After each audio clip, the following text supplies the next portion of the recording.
বাসরাতে পারভীন আমার কাছে জানতে চেয়েছিল জীবনে অন্য কোনো মেয়ের কথা আমি কখনো চিন্তা করেছি কি না। আমি বললাম, করিনি। তবে একটা মেয়ের কথা মাঝে মধ্যে আমার মনে হয়। সেই মেয়ের নামও পারভীন। কখনো অন্যমনস্ক হলে বা শূন্যতায় আক্রান্ত হলে মেয়েটার কথা আমার মনে পড়ে একটা আকুতিভরা চাহানি। তবে এর মধ্যে কোনো রোমান্টিক আসক্তির ব্যাপার নেই। শূন্যতার সঙ্গে মেয়েটার একটা যোগ আছে বলেই হয়তো তাকে মনে পারভীন আশ্বস্ত হল কি না অল্প আলোয় ঠিকমতো বোঝা গেল না। তবে সে ঘটনাটা সে জানতে চায়। তখন আমি তাকে গল্পটা বলতে শুরু করি। এটা ওই রাতে তাকে বলা আমার তৃতীয় ফুলসজ্জার পুরো রাত আমরা গল্প করে কাটাব বলে ঠিক করেছিলাম। আমি আমার পুলিশ জীবনের গল্প বলছিলাম। বেছে বেছে আমি সেই ঘটনাগুলো বলছিলাম যেগুলো পারভীনকে চমৎকৃত করবে। যে অচেনা লোকের সঙ্গে সে সারা জীবন থাকার সিদ্ধান্ত নিয়েছে, হতে পারে সেই লোক পুলিশের নিয়মিত পোশাক পরে না, কিন্তু তার জীবন যে কম বৈচিত্র্যময় আর কম আকর্ষণীয় নয়, সেটা হয়তো সে বুঝতে পারবে। সমস্যা হল, অপরাধী পাকড়াও করার যে কোনো গল্প বলতে গেলে অনেক ক্ষেত্রে অপরাধের বিবরণ এড়ানো কঠিন হয়। মানুষের বেশিরভাগ অপরাধ নৃশংস। সেগুলোর বিবরণ বাসরাতের মাধুর্যের সঙ্গে বেমানান। সে কারণে আমি অপরাধের বিবরণ এড়িয়ে গল্পগুলো বলার চেষ্টা করছিলাম। কিন্তু পারভীনের অপহরণের গল্পটা বলার সময় আমি এই বিবেচনাবোধ রাখতে পারলাম না এবং নববধূকে একটা বিভৎসতার গল্প এমন অবলীলায় বলতে শুরু করলাম যে লক্ষ্যই করলাম না ঠান্ডা এড়ানোর নাম করে সে কখন বালিশে কান চাপ দিয়েছে। পারভীনের গল্পটা আমি যখন পারভীনকে বলতে শুরু করি তার বহু আগে মধ্যরাত পেরিয়ে গেছে, তবে ভোর হতে তখনও বেশ বাকি। তৎক্ষণে বিয়েবাড়ির গুঞ্জন থিতিয়ে এসেছে। মেয়ের বাড়ির আত্মীয়স্বজন আর বরযাত্রীদের সবার আয়োজন নিয়ে প্রতিটি বিয়েবাড়িতে যেসব জটিল অঙ্ক ও মনসাক্ষী চলে, সেগুলোও মোটামুটি শেষ। বয়স্করা ঘুমিয়ে গেছে। কম বয়সীরা নানা রকম খুনসুটি শেষে জিমিয়ে পড়তে শুরু করেছে। উঠানের প্যান্ডেলের আলোয় আদাবাটা আর ঘিয়ের অবশিষ্ট আবছা গন্ধের মধ্যে টেবিল জোড়া লাগিয়ে বাবুর্চি আর ডেকোরেটররা ঘুমানোর আয়োজন করছে। পারভীনের নাগাল পেয়েছিলাম মেরিনা নামের এক মেয়ের অপহরণের ঘটনা অনুসন্ধান করতে গিয়ে। আমি বলতে শুরু করি।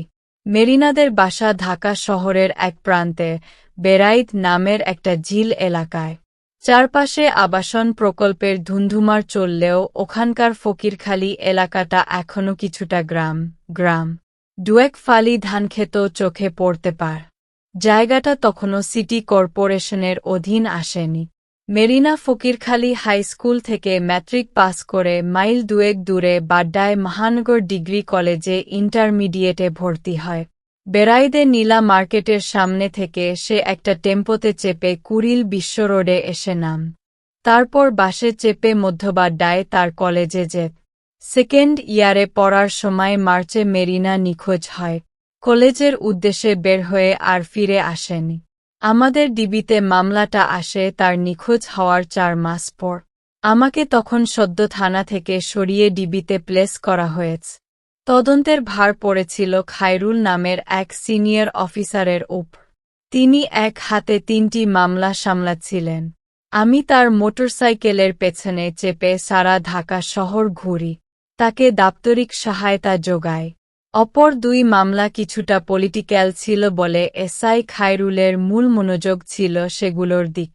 মেরিনার অন্তর্ধান তদন্ত তেমন এগোচ্ছিল না।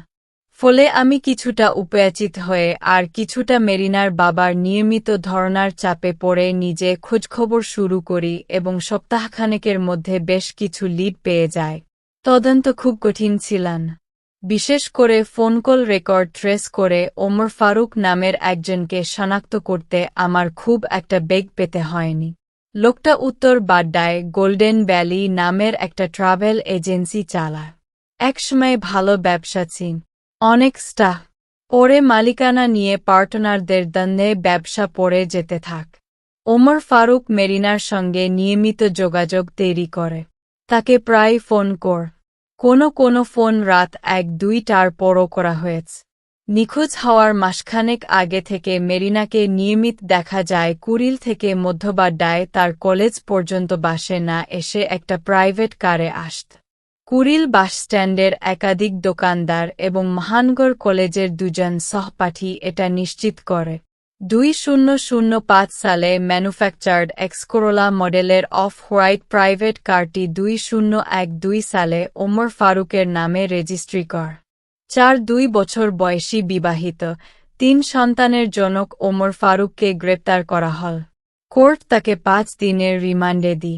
মিন্টো রোডে গগন শিরিষগাছের ছায়ায় আমাদের ডিবি কার্যালয়ের দোতলার ইন্টারোগেশন সেলে একটা 800 ওয়াটের ঢাকনা দেওয়া বৈদ্যুতিক বাতির নিচে কাঠের চেয়ারে বসে চতুর্থ দিনের জেরার মাঝামাঝি পর্যায়ে গিয়ে ওমর ফারুক ক্র্যাক করে। সে সব স্বীকার করতে শুরু করে। পত্রিকার খবর পড়ার মতো নিস্পৃহ ভঙ্গিমায় প্রায় ও রকমি কেতাবি ভাষায় সে বর্ণনা করে যায় কিভাবে প্রেমের ফাঁদে ফেলে এবং বিদেশের ইউনিভার্সিটিতে স্কলারশিপ পাইয়ে দেওয়ার প্রলোভন দেখিয়ে মেরিনাকে সে শাহজাহানপুরে একটা দোতলা বাড়ির উপরের তলায় তার ভাড়া করা একটি গোপন বাসায় নিয়ে আসে এবং সেই বাসার একটা কক্ষে 3 দিন বেঁধে রেখে একবার ধর্ষণের পর গলায় ছুরি চালিয়ে হত্যা করে। তারপর লাশ তার এক্সকোরোলা গাড়ির বুটে বহন করে শ্রীপুরের এক শালবনের ভেতরে মাটি খুঁড়ে পুঁতে রেখে আস।